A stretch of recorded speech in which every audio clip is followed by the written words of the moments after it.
Assalamualaikum warahmatullahi wabarakatuh. Selamat pagi anak-anak, bertemu lagi bersama Ibu pada video pembelajaran tema baru ya. Kali ini kita sudah memasuki tema terakhir di semester ini, yaitu tema ke-8 ya, peristiwa alam. Nah, sebelumnya Ibu ingin tahu bagaimana kabarnya hari ini? Kita masih belajar di rumah ya, dan sedang dalam bulan suci Ramadan ya. Tapi Ibu harap meskipun kalian sedang berpuasa, tidak menurunkan atau membuat semangat kalian menjadi kurang ya, untuk tetap belajar, tetap semangat ya. Sebelum dimulai jangan lupa ya berdoa dulu, siapkan buku dan alat tulisnya ya. Pada tema ini, subtema ke-1 yaitu peristiwa siang dan malam. Peristiwa siang dan malam ini kita dapat amati sendiri ya. Kira-kira ciri-cirinya apa ya kalau malam hari? Kalau siang hari apa ya? Kegiatannya yang dilakukan siang dan malam pasti berbeda ya. Karena di sini Tuhan menciptakan siang dan malam. Saat siang matahari bersinar cerah, pohon-pohon melambai tertiup angin, udara siang hari terasa panas. Saat malam matahari terbenam, udara malam hari terasa lebih sejuk.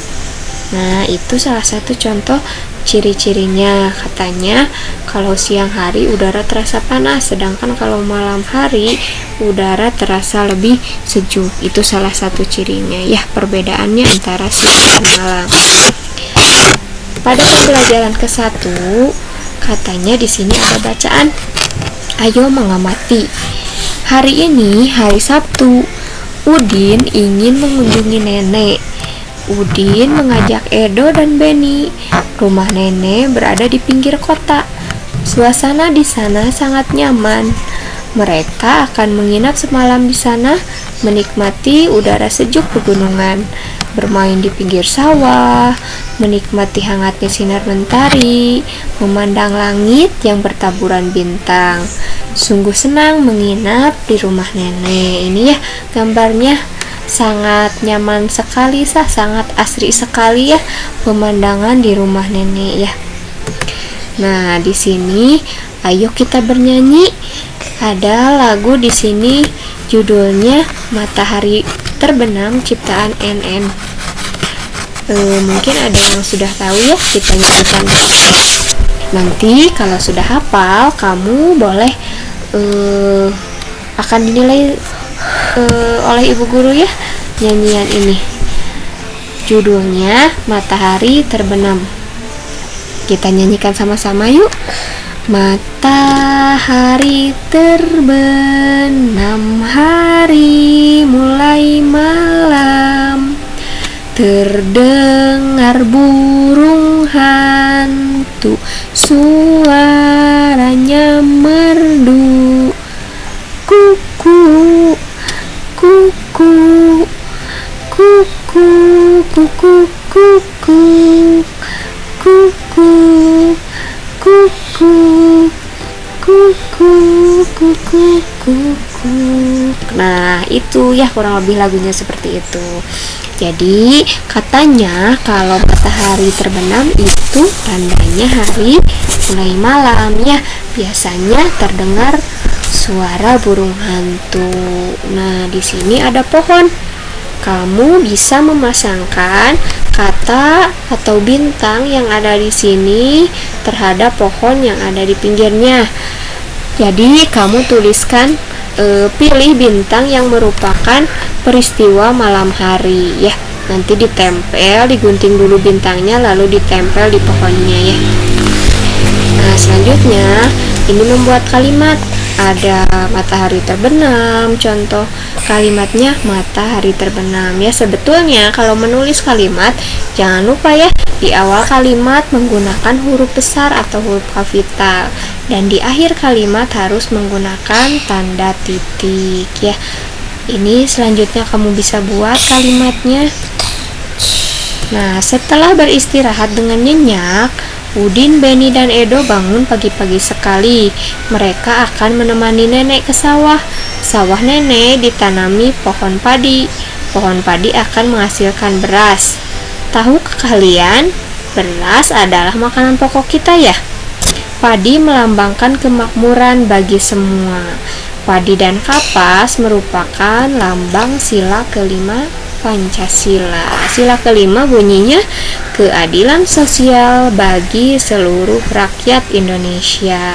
Kamu hafalkan ya, nanti akan ibu tes. Kalian mendeklamasikan bunyi sila kelima ya.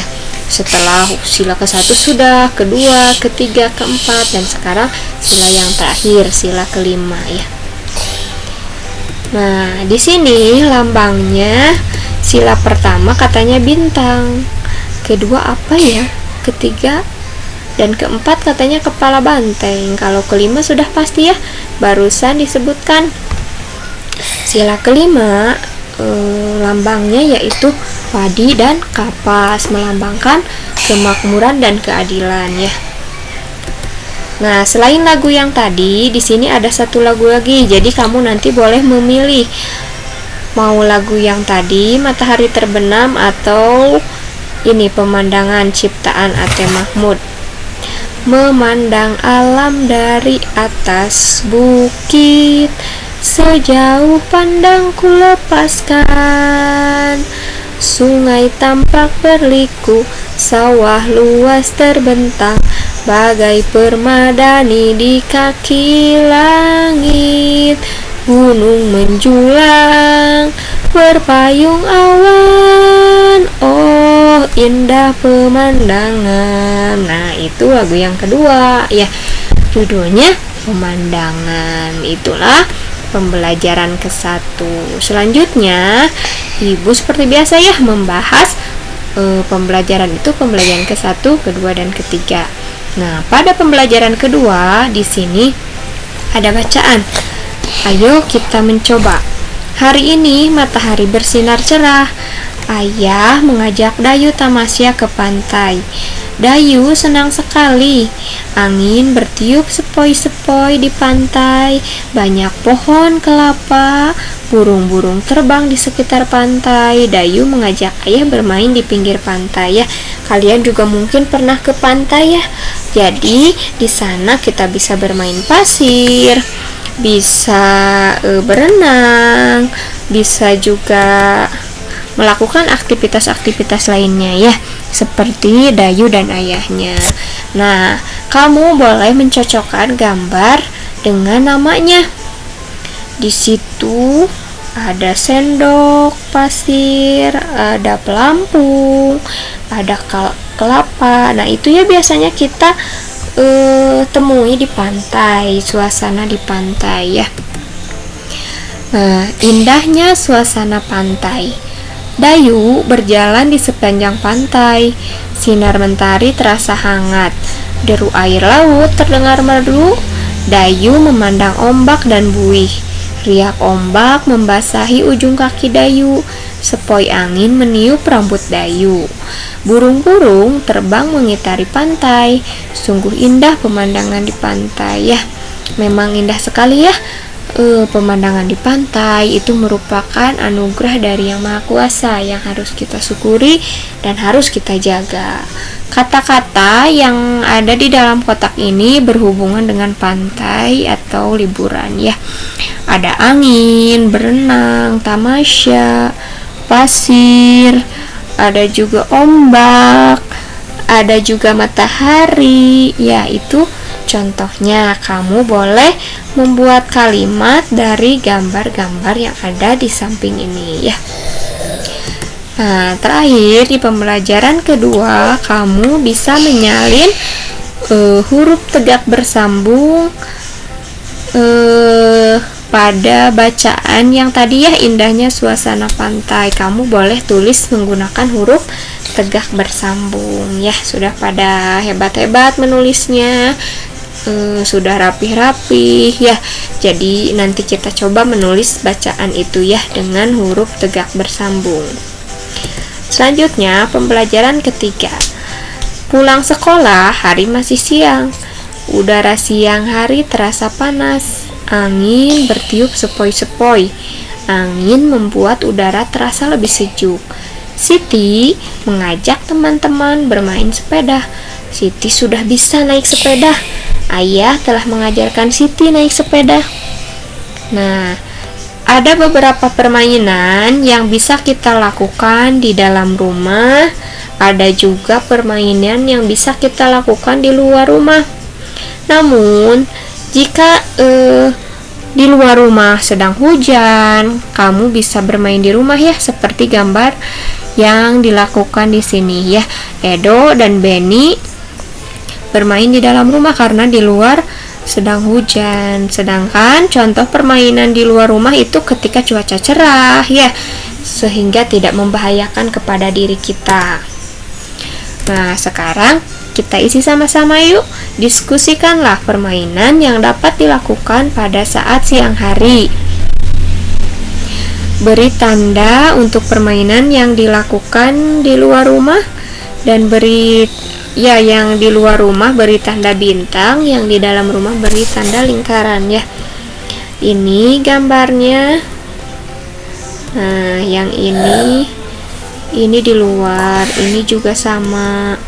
Ini di luar, ini di dalam rumah ya. Nah, ini juga sama.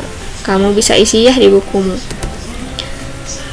Nah, setelah bermain sepeda, katanya mereka mengitari lapangan, akan bermain layang-layang.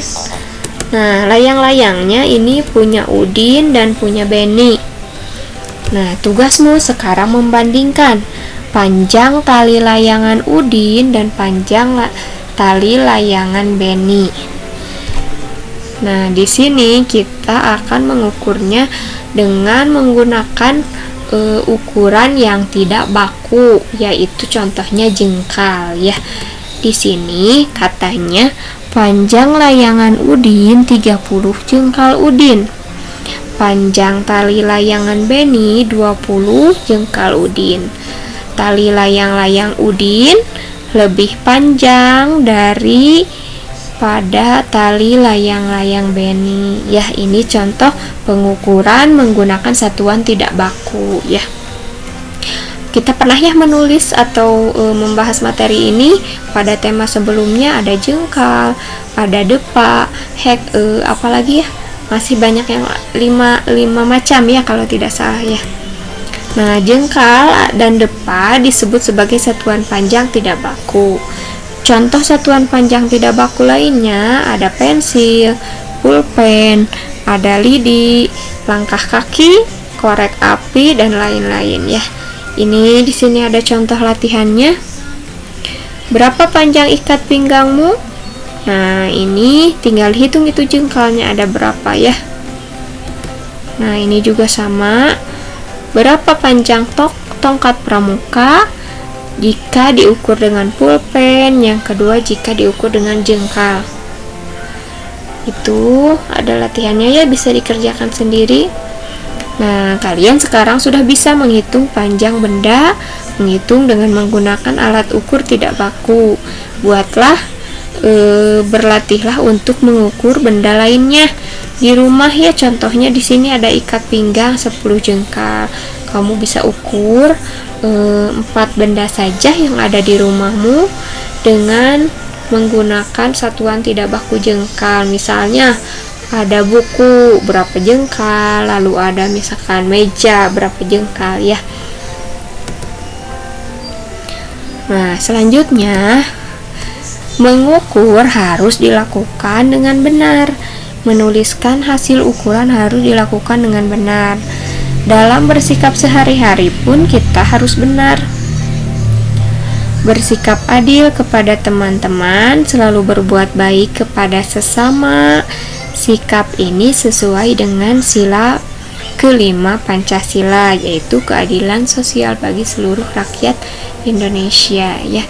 Kapas di sini melambangkan kelembutan dan kebaikan. Warna putihnya melambangkan kebenaran ya. Nah, ini dijawab pertanyaannya.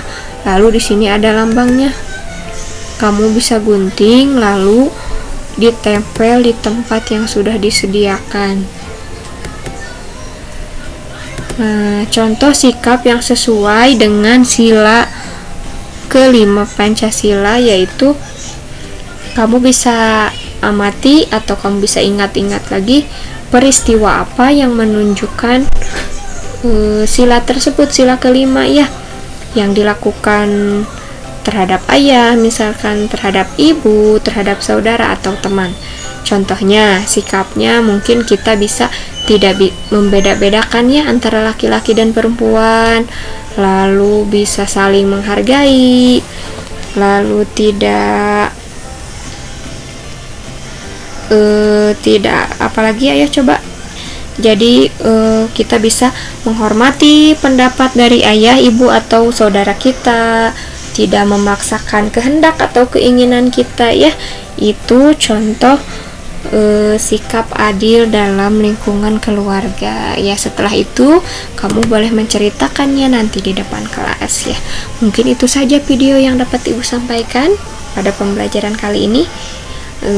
Mudah-mudahan bermanfaat ya. Terima kasih. Assalamualaikum warahmatullahi wabarakatuh.